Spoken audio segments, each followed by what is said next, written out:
ঘেউ ঘেউ করার কমপ্লিট, এবার আমরা কামড় দেব, তাই আমরা বেরিয়েছি।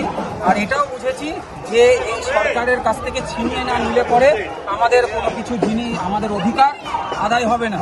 পশ্চিমবঙ্গের প্রতিটা বাসীকেই বলবো, যদি আপনারা চাকরি করে বেকার হয়ে বসে রয়েছেন, আপনারা যদি অত্যাচারিত হচ্ছেন, প্রতিবাদ করুন। প্রতিবাদ ছাড়া কোনো গতি নাই। আমরা প্রতিবাদ করি জন্য আজকে আমাদের এই মিছিল, যে আমাদের সুপ্রিম কোর্টে রায় দেওয়ার পরেও এই সরকারের যা মানসিকতা, মুখ্যমন্ত্রীর যা বক্তব্য, তাতে আমরা বুঝতে পেরেছি যে হয়তো উনি অত সহজে আমাদের পাওনা গণ্ডা মিটিয়ে দেবেন না। তাই আমরা আজকে রাস্তায় নেমেছি। আমাদের গণতান্ত্রিক অধিকার, তো ওটা তো ওনার ইচ্ছার উপরে নয়, আমাদের পুরো চাই, আমাদের 40% চাই, সেখানে 4% কি হিসাবে? ওনাকে মুখ্যমন্ত্রী আমরা বানিয়েছি।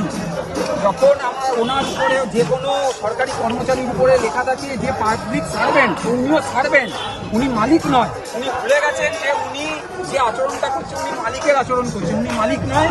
এটা জমিদার কথা চলছে না, এটা গণতান্ত্রিক মাধ্যম দিয়ে ওনাকে ভোট করে উনি মুখ্যমন্ত্রী হয়ে রয়েছেন। পাবলিকের কি অসুবিধা সুবিধা হচ্ছে অধিকার রক্ষার জন্য, উনি অধিকার আমাদের ছিনিয়ে নিচ্ছেন। তাই ওনার কাছ থেকে আমাদের এই অধিকারকে ছিনিয়ে নেওয়ার এই দরকার।